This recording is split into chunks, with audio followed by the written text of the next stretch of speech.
Hello, friends. This is Chandrakant from Akulmac, and welcome to this edition of Legal Matters. In today's edition, we would like to discuss about the case involving Kangana Ranaut, and most of the Indians are aware of this incident where Kangana's property was demolished by giving a 1 hour notice by the BMC in Mumbai, and there were a lot of there were a lot of issues between Kangana and the government of Maharashtra. However, the case was filed by Kangana, and she demanded damages, and she has recently been, she has won the case.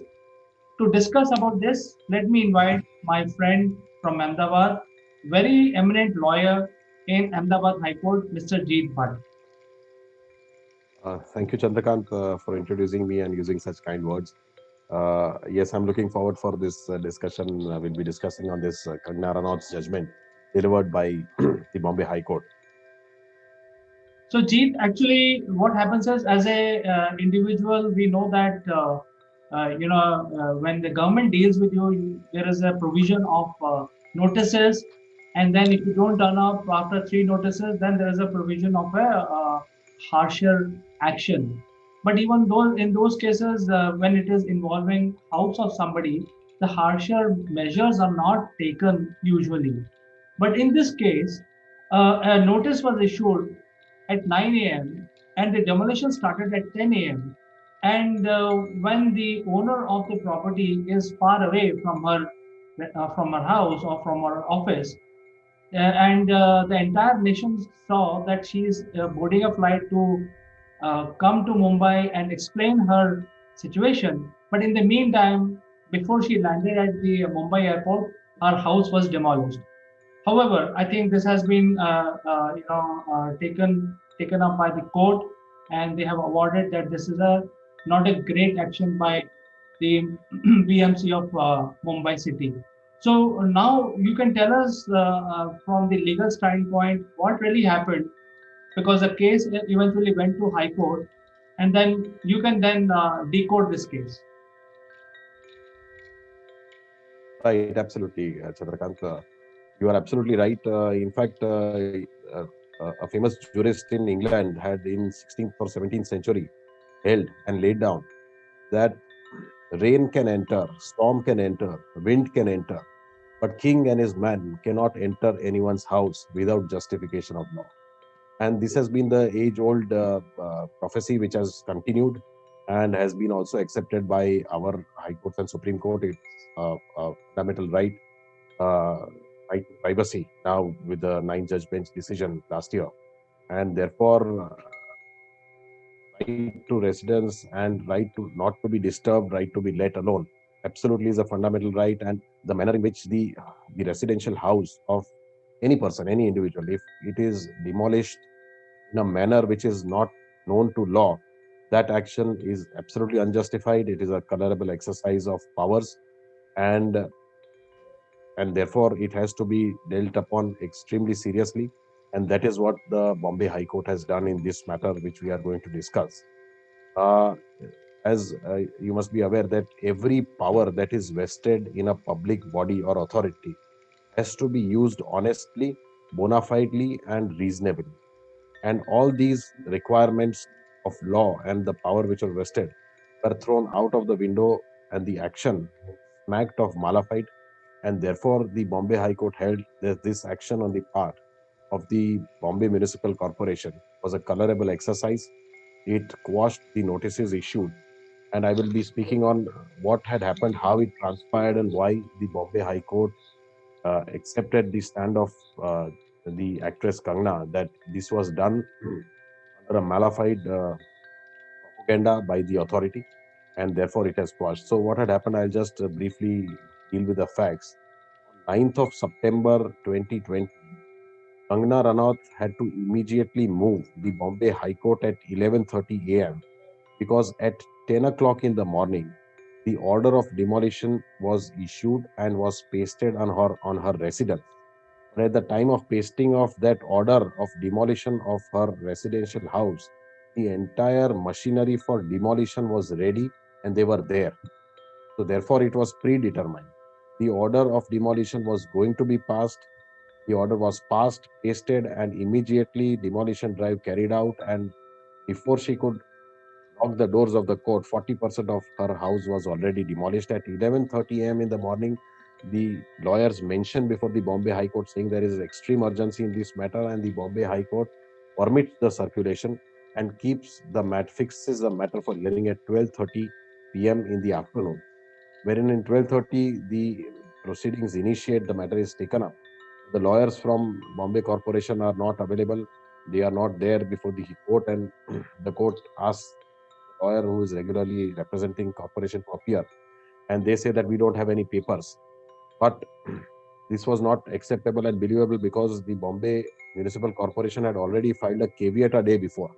So they were apprehending a petition was going to be filed, but they were not prepared. They did not prepare the legal team because they wanted to waste time.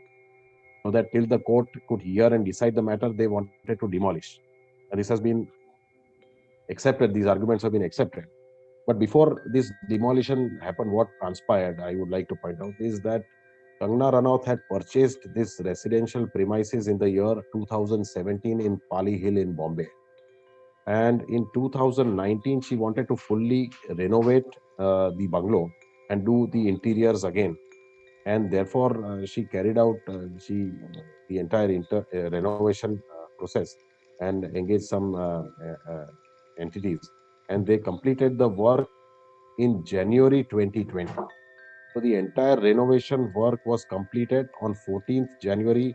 She had a grand opening, which was covered in media. Several magazines had covered it that Kangna's house has been opened for, even a lot of magazines covered it with pictures of her bungalow and how well she had done it. All the interior works was also pictures were shown. And thereafter, till that point of time, the corporation had no problem with her residential house. But in in the in August 2020, there were certain tweets and certain remarks by Kangna Ranaut which irked the Bombay Police Commissioner and the state government. I would just like to briefly point out what were those tweets. On 30th August 2020, she tweeted that, and I quote, I am more scared of Mumbai police now than the movie Mafia goons in Mumbai, and I would need security either from Himachal Pradesh government or directly from the central government. No Mumbai police. And on 1st September, she again tweeted that instead of condemning public teasing and bullying like this, CP Mumbai police is encouraging. Mumbai police has hit all-time low. Shame. Then again on 2nd September, she tweets, you are a big sham in the name of police. Don't you forget, not just me, all the people tagged got notifications of CP Mumbai before liking the derogatory tweet, trying to prove a criminal seems your old danda. You don't dare to lie, Mumbai police. On 3rd of September, he tweets again that Sanjay Raut, Shiv Sena leader, has given me an open threat and asked me not to come back to Mumbai after Azadi graffitis in Mumbai streets and now open threats. Why Mumbai is feeling like Pakistan occupied Kashmir. This was her tweet that triggered a row, and several remarks were again in media. It had appeared. And on 4th September, again, she tweets that I see many people are threatening me to not come back to Mumbai.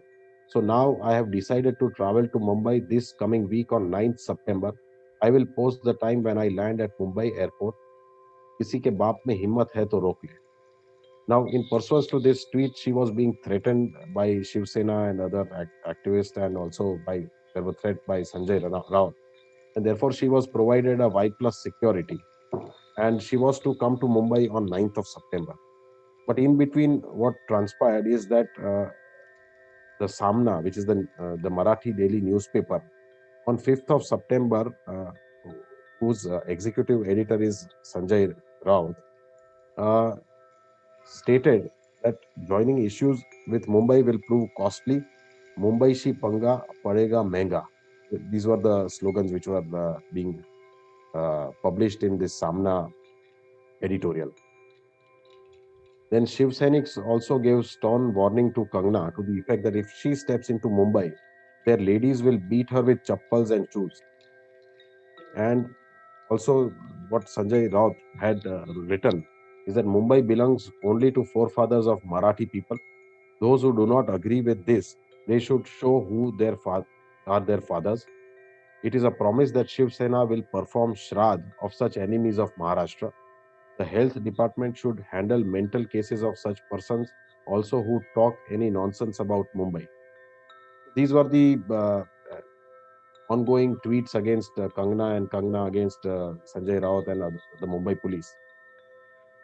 On 7th of September, the executive engineer of Mumbai Corporation visits her residence and he uh, makes a sketch and notes down certain uh, construction activities which were going on and says that these are unauthorized and illegal. And on 8th of September, he issues a notice and pastes it on the premises of Kangna Ranaut, saying that you stop these construction activities within 24 hours and provide the permissions that you have. Otherwise, in 24 hours, we will demolish and stop all these activities. So on 9th of September, this notice is pasted. His advocates, Kangna's advocate, replies to the said notice saying that there is no activity which is undergoing and there is no construction activity that has been taken because the construction has already completed in January. And since the Kangna actress is not here, you grant 7 days time in order to give a detailed reply. And all the contents and allegations of the notice are wrong and are not accepted. And therefore, they sought for 7 days time. But without waiting for that 7 days time, on 9th of September, they issue this order of demolition. And with all the arrangements made, JCB machines, police officers, protection was granted, and they start demolition at 10:30 in the morning. Therefore, this petition was filed, and it was heard by the Bombay High Court for several days. And ultimately, on 27th of November, the judgment is delivered by Bombay High Court, wherein the High Court holds that the entire action of the Bombay Corporation smacks of malafide, and therefore this has to be quashed. The notice was bad in law. In fact, all through conclusive proof, petitioner Kangana Ranaut could prove to the court that all construction activities had already been completed. There was no ongoing construction, and therefore the notice issued by one of the executive engineer who was also a party in those proceedings, Mr. Late, was also joined. And he himself was aware that no construction activity was going on. Despite that, the same day he issues notice saying that these activities are going on. So therefore, it was a wrong notice stating wrong facts. It was a conspiracy created only to ensure that her house is somehow demolished, and she is shown that what is the power of the authority, and if she speaks against the authority, then what the authority can do against her. And therefore, this smacks of malafide, and therefore, this detailed judgment of 166 pages, the Bombay High Court has in detail explained all these facts that how this happened, what were the factors which came into play by the authorities, and how they mischievously and with oblique motive carried out this demolition process and tried to evade the process of law. And therefore, ultimately, the Bombay High Court has allowed the petition and has appointed a valuer who will carry out the valuation of the demolition and the damage that has been done to her residential premise, and will come out with a figure of damages. And thereafter, on the next date of the matter is 9th of March, when the court will decide how much compensation should be awarded to Kangna for the illegal acts committed by the corporation. The High Court has also said that compensation amount will also be awarded from the personal uh, the officers will be personally held accountable, and the compensation amount will be they will be liable to pay. So therefore, absolutely important decision, and the hearing officers will be taught a lesson when they will themselves have to pay the compensation amount. So therefore, it's a very good judgment. It upholds the constitutional and fundamental rights of citizen, and it also lays down that the state, the machinery, the establishment cannot act in arbitrary, discriminatory, and such malified manner, and therefore this is a welcome judgment, and it lays down some important issues, questions of law. Jeet, when I was watching this whole incident taking place on the TV, and I could make out because I have some knowledge of the structural integrity of the houses. What I noticed is that the purpose of this demolition drive was to actually destroy the entire house, and they were actually selecting the right points, uh, the pivotals of the columns and the beams, and they specifically destroyed those points, in the house. So I think the intention of the demolishers were to basically demolish the entire house. So even if you see the structure standing, but it is of no use because it is going to crumble any day. It can crumble in 1 hour, or it can take some couple of days to crumble. But that is what they have ensured. That means the house is not usable anymore. Number two, there was a temple in the house, which was also destroyed. The statue of the god was also thrown out. I mean, who would do this kind of work? So I was aghast to see when these kind of things were being shown on TV, and thankfully that High Court has taken the right action, and I'm very happy to know that the people who are actually taking this law in their own hand, even though they are government servants, should be taught a lesson because they should not take, because all of us live in a democratic world and we think that we are living in a democracy.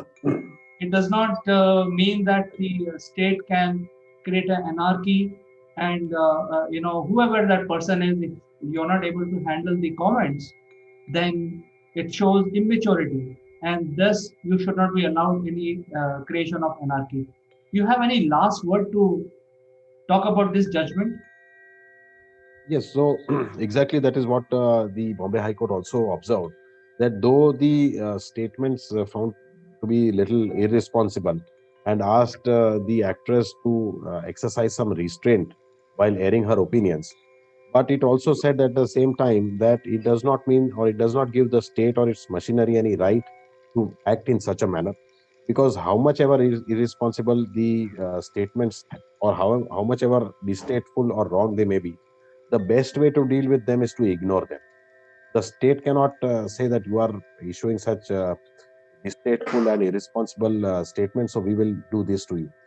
That arbitrary actions are not permissible under the state, by the state, and that is a fundamental right of every citizen to be treated equally. So therefore, in that manner, these observations are clearly important. And also, as you said, that the manner in which the house is broken is also, you are absolutely right, because if if at all, if some part of the house was unauthorized, she could have applied for regularization of those structure by paying some penalty, but it did not give the Bombay Corporation any right to demolish the house, and there was no illegal construction at that time happening.